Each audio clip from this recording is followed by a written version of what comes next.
Imagine you run like a really high-stakes accounting firm, Okay. and you decide to hire a brilliant, highly eccentric poet to do your corporate tax returns. That sounds like a terrible idea. Right, because, I mean, they have amazing ideas, they're incredibly fluent, but, one misplaced comma on the IRS form and your whole company gets audited. Yeah, the IRS does not care about your creative phrasing. Exactly. And, well, welcome to today's deep dive, because that dynamic is exactly what we're looking at today. We're jumping into a highlight from the Gen AI Foundation's deep dive, which pointed us to this groundbreaking, but frankly, incredibly dense ArcSIF paper. Oh, it is definitely dense. Yeah, it's from Sheng Cao and a research team at Snapchat, and it's titled the Auton Agentic AI Framework. And, even though it's a heavy paper, the implications here are they're massive because it targets like the absolute biggest roadblock in the AI industry right now. Right, because we all love the idea of learning this stuff without the info overload, and this paper has a lot of overload. Totally. But the core mission is that we're trying to move from just generative AI, chatbots outputting text based on probabilities to agentic AI. Meaning systems that actually do things. Exactly. Autonomous systems that can, take action on your behalf out in the real world. But of course, those two worlds are completely colliding right now, and it is getting really messy. So our mission for this deep dive is to unpack exactly how this Auton framework proposes to bridge that gap. Yeah. Because bridging the chaotic, super creative world of language models with the strict, unforgiving world of enterprise infrastructure is it's causing developers a lot of headaches right now. It's a nightmare. The authors actually call this the integration paradox. Okay, let's unpack this, because I love that phrase, integration paradox. What exactly does that mean in this context? Well, on one hand, you have large language models, and they are, fundamentally stochastic. They literally just guess the next word based on probability. Right, which is great for writing a poem. Exactly. That flexibility is what makes them feel intelligent and creative. But then, on the other hand, you have the backend infrastructure of the world, like relational databases, cloud APIs, payment gateways. It's trick stuff. Right. And those systems demand perfectly deterministic schema-conformant inputs. Because, going back to our analogy, building an enterprise agent right now is like hiring that brilliant poet to do your taxes. A database just doesn't care about a creative interpretation of a SQL query. No, it really doesn't. One syntax error or like one misplaced bracket and you get a hard failure. Downstream systems do not accept ambiguous input, period. So what are developers doing right now to fix this? Just writing a bunch of error-catching code? Pretty much. They have to write massive amounts of ad hoc glue code just to, catch the AI's mistakes before they hit the database. It's incredibly inefficient. Mm-hmm.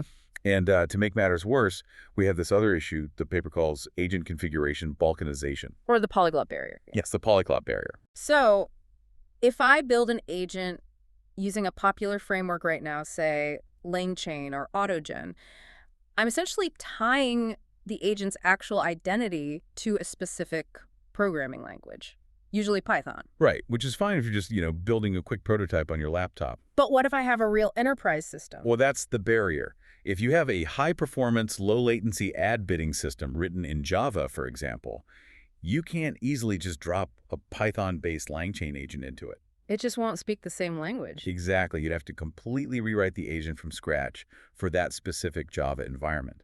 So the solution the Auton framework proposes is a total paradigm shift. They call it configuration over code. Okay, so meaning the agent isn't a Python script at all anymore. Right. The framework separates the agent into two completely distinct components. What's the first one? First is the cognitive blueprint. This is a language-agnostic YAML or JSON file. They call it the AgenticFormat. Okay, so just a standard beta file. Exactly. It defines the agent's identity, the tools it's allowed to use, its memory, its safety limits. It's literally just declarative data. It is not executable code at all. And the second component? The second is the Runtime Engine. That's the actual platform-specific execution environment. So whether your system is running Java, Go, or Rust, that engine just reads the blueprint and brings the agent to life. Ah, I see. So the agentic format is essentially the blank tax form for our eccentric poet. It forces the output to be structured completely, regardless of what language the poet happens to speak. That's a great way to put it. And what really caught my eye in the sources is how this agentic format pairs with the Model Context Protocol, or MCP. Oh, yeah. The division of labor there is really elegant because MCP is an existing standard, right? And it handles how the agent talks to a specific tool, Like connecting to a database. Right. It manages the specific wire protocol to connect to, say, Slack or PostgreSQL. Hmm. But the agentic format, on the other hand, handles who the agent is and whether it's even allowed to talk to PostgreSQL in the first place. Okay, so we have this standardized declarative blueprint, which definitely solves the integration and identity problem. But once the agent is actually running, how does it process a task without, immediately making an impulsive stochastic mistake? Because our poet is still fundamentally a poet. Yeah. And this is where we get into treating the agent as a formal control system. Yeah. The paper models the agent using a POMDP. A POMDP. Yeah, a partially observable Markov decision process. Okay, wait. Markov decision processes, I remember those from basic college statistics, but how does that actually apply to an AI reading an API error? Right, it sounds complicated, but it basically just means the agent is operating in an environment where it cannot see the entire true state of the world. Okay. Think of an agent trying to debug a cloud server. It can't see the entire server architecture. It only gets, partial observation. Like a 404 error code? Exactly, or a specific search result. Yeah. So it has to infer the hidden state of the real world just from those tiny clues. But the real breakthrough here for how it handles those observations is what they call their factorized policy architecture. Because normally an AI just looks at an observation and immediately spits out an action, right? It's a reactive reflexive mapping. Yes, but the Auton framework forces a strict mathematical separation between what they call a latent reasoning space and an external action space. Okay, so it splits thinking and doing? Precisely. The reasoning space is strictly internal. The agent can plan, reflect, verify candidate actions in this space without ever touching the external environment. It's thinking to itself. Right. It enforces a strict think-before-act invariant. It samples multiple reasoning traces, evaluates them, and only then does it commit to an external action. Okay, I have to push back here. Because, wait, isn't thinking for an LLM just generating more text tokens? How is creating a separate mathematical space for reasoning practically different from just telling a chatbot to, think step by step in a prompt? I mean, we've been doing that for years. That's a totally fair question. But here's the difference. When you just tell a chatbot to think step by step, you are still relying on a single monolithic generation process. Right. And because of that, the model could easily hallucinate a bad action while it is quote-unquote thinking and accidentally output a command that triggers a real-world consequence. Like if it's hooked up to an API, it might just fire off a command mid-thought. Oh, I see. But the factorized policy architecture means the runtime environment physically intercepts the execution. The reasoning policy updates the agent's internal memory context, sure, but the runtime strictly prohibits any API calls during this phase. So it's an architectural firewall. Exactly, an architectural firewall. Only after the reasoning phase completely concludes does a separate action policy activate. And that takes the result of the reasoning and translates it into a safe external action. It draws a hard line between drafting the email and actually hitting send. Yes, perfect analogy. But, okay, if the agent is spending all this time thinking deeply and generating all these internal reasoning traces, it's going to generate a mountain of text. It is. And we all know LLMs have context windows, right? When those fill up, they essentially forget everything. So what happens when it simply runs out of room from all this internal thinking? Yeah, that statelessness limitation is a massive hurdle for long-running agents. Because if you just append raw interaction logs to the context window, it maxes out super fast. And compute costs go up? They skyrocket quadratically because the model has to process more and more tokens every single turn. But the framework solves this with a hierarchical memory architecture. And it's actually heavily inspired by biological memory systems. Oh, interesting. So it splits memory into two layers. Right. First, you have short-term memory, which is just the raw event stream. This is exactly what is happening right now in this session. Every API call, every error code, every intermediate thought. But before that context window fills up, something intervenes. Exactly. A background process called a reflector agent kicks in, and it uses the reflector-driven consolidation protocol. And this is the biological part. Yes. They draw directly from hippocampal replay in neuroscience. Okay, wow. Yeah. So when you sleep, your hippocampus replays the day's events and consolidates them into long-term memories. The reflector agent operates the exact same way. It takes that raw event stream, extracts only the salient insights, and vectorizes them. And by vectorizing, you mean it translates those text insights into numbers, right? So the AI can quickly search for concepts mathematically later on, rather than having to reread the whole wall of text? Precisely. It maps the semantic meaning into a vector database. So instead of carrying around the raw text of every single log file, it just holds the conceptual takeaway. So instead of carrying around every single sticky note and receipt from a busy workday, the reflector acts like your brain during REM sleep, throwing away the junk and writing a neat summary in a textbook for tomorrow. I love that, yes. And that long-term memory, that textbook, is broken down further into 3 specific types. Right, Char. First, semantic memory, which holds general facts about the user's environment. Then, episodic memory for specific experiences like remembering that a certain database table always times out on Fridays. Ah, handy. Very. And finally, procedural memory, which stores successful workflows that the agent can actually reuse. And once the reflector consolidates all this, the runtime compresses the active context window. Freeing up space. Right, freeing up space without losing the narrative thread of the actual task. So it can actually accumulate experience over time without crashing its own context window. Exactly. But, okay, if we have an agent that acts autonomously and it remembers past experiences, the risk of it doing something catastrophic or horribly expensive skyrockets, right? Oh, absolutely. Because if it can learn, it can also learn to execute a very destructive command very efficiently. We've mathematically separated its thinking from its acting, but how do we govern what it ultimately decides to act on? Well, typically, the industry uses post hoc filtering. Meaning after the fact. Right. The model generates an action, and then a totally separate piece of code looks at that action and evaluates whether it's safe. If it's bad, the filter blocks it. Here's where it gets really interesting, because why is post hoc filtering so fragile compared to what this Auton framework proposes? Doesn't a filter do the exact same job of stopping the bad action? It seems like it, but post hoc filtering is essentially a game of whack-a-mole. How so? You are letting the AI generate anything it wants in an infinite universe of possibilities, and then you're just hoping your filter's logic is robust enough to catch every single dangerous variation or edge case. It's purely reactive. Exactly, it's totally reactive.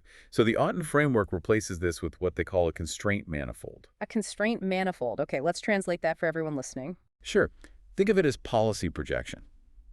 Instead of letting the AI generate a bad action and then blocking it later, the framework reaches into the model's generation process itself. Well, it's thinking. Right. It masks the logits, and logits are just the raw underlying probabilities the model calculates for the next possible tokens. Okay. So if a sequence of tokens would lead to an unsafe action, like violating a read-only database rule, those specific tokens are literally assigned a probability of 0 before they are even selected. Wait, a probability of 0. So the bad action doesn't even exist as a mathematical option in the AI's quote-unquote brain? Exactly. It is That- physically impossible for it to generate the unsafe command. Wow. It is safe by construction, not by inspection. And they actually apply a similar mathematical rigor to the economics of the agent, too. The economics. Yeah, they use Karush-Kuhn-Tucker, or KKT, conditions to manage the agent's budget. Budget, meaning how much money and compute the API calls are costing, because tokens aren't free. Tokens cost real money and real time. So the KKT conditions allow the system to assign a shadow price to tokens. A shadow price. Yeah. It dynamically monitors the token budget during a task. If the budget is slack, meaning the agent has plenty of tokens to spare, the shadow price is low. So the runtime mathematically encourages the agent to explore, think deeply, and verify its work in that latent reasoning space. But what happens when the budget gets tight? How does a shadow price actually influence the AI's behavior then? It becomes a penalty, applied directly to the model's objective function. When the budget is tight, the shadow price goes up. So longer reasoning paths are mathematically penalized during generation. Oh, I see. The system literally forces the agent's reasoning policy to be brief, direct, and to take immediate action. It mathematically balances the depth of thought against the actual financial and computational cost of the tokens. That is just, we've built an AI with a mathematically enforced sense of financial responsibility. It's wild, right? It is. So, okay, we now have an agent that is safe by construction, it's financially responsible, and it's capable of remembering things. Yes. But a perfectly safe, budget-conscious agent that never adapts will eventually become obsolete, right? As its environment changes. So how does it evolve over time without a human engineer constantly going in and rewriting its code? That brings us to end-to-end agentic training. The framework outlines 3 levels of self-evolution, representing increasing permanence and, obviously, computational cost.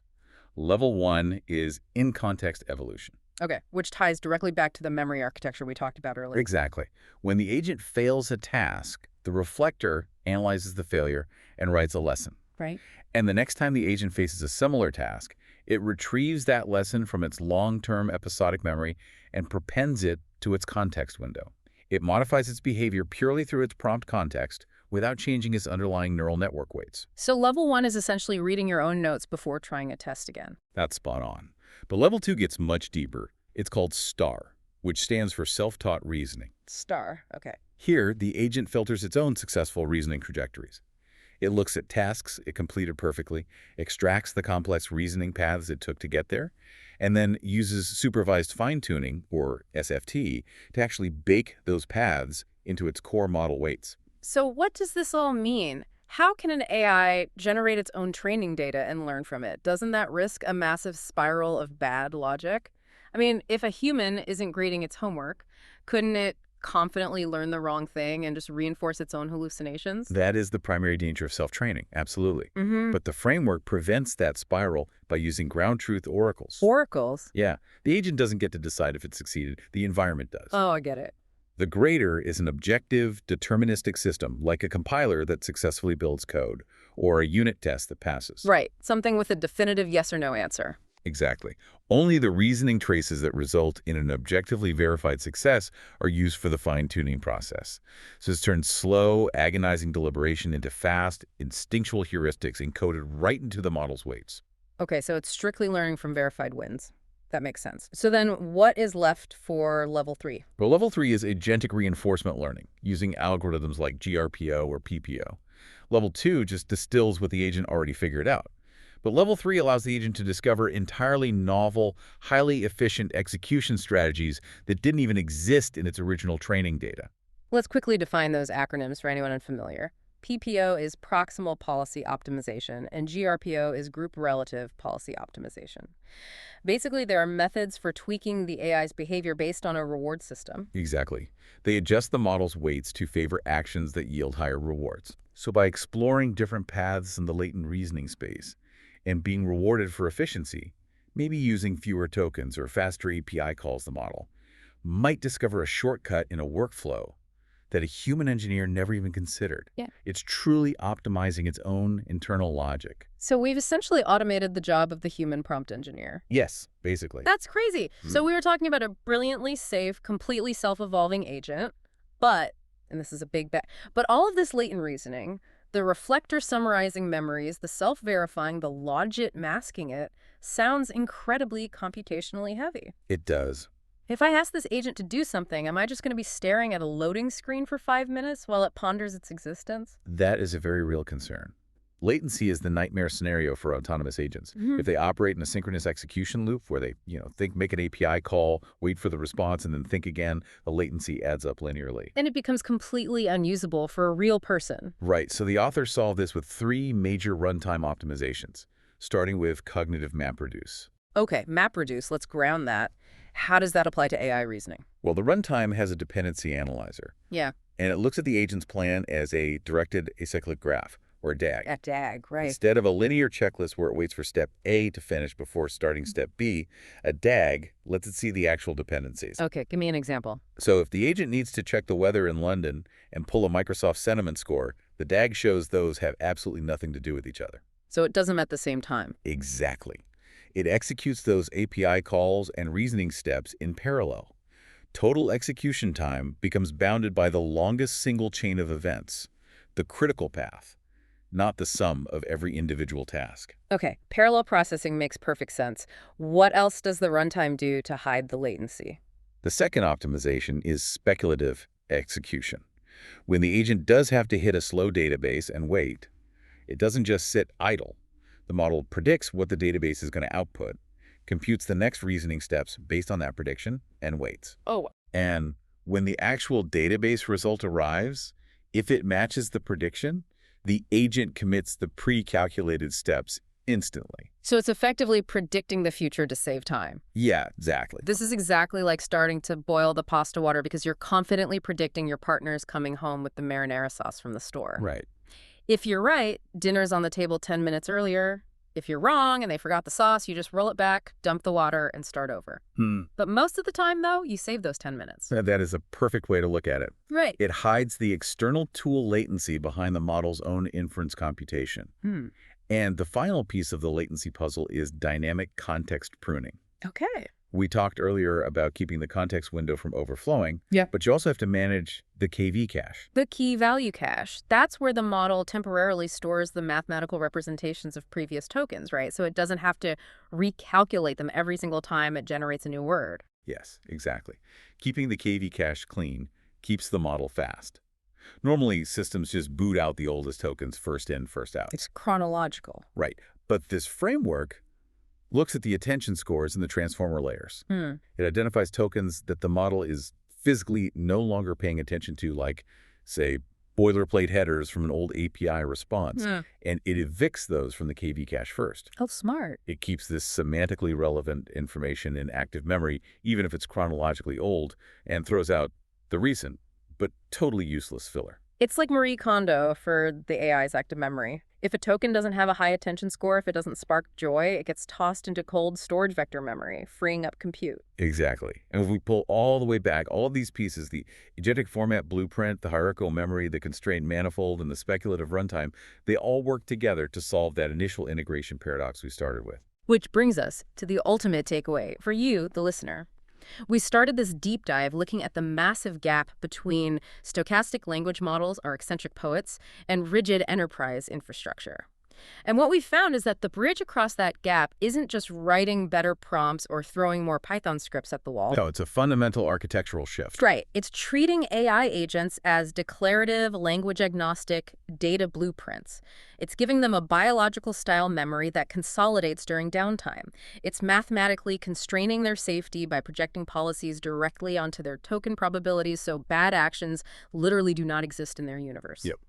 And it's running them on speculative engines that boil the pasta water before the data even arrives. By separating the blueprint from the runtime, we are moving toward a world of standardized, interoperable agent cards, a truly portable identity that works across any infrastructure. And that leaves us with a fascinating, maybe slightly unsettling thought to mull over. If an agent can automatically fine-tune its own weights through self-taught reasoning, if it can rewrite its own procedural memory based on past failures, and if it can perfectly adhere to strict enterprise schemas without any human engineer updating its code. That's a big if, but we're getting there. Are we rapidly approaching a reality where entire corporate infrastructures are run by these agent cards, digital entities that don't just execute tasks, but actively outlive, outlearn, and outmanage the original human creators who drafted their very first blueprint? It's definitely something to consider. It seems our brilliant, eccentric poet hasn't just learned how to fill out the tax forms. They might be getting ready to run the accounting firm. Something to think about. Until next time.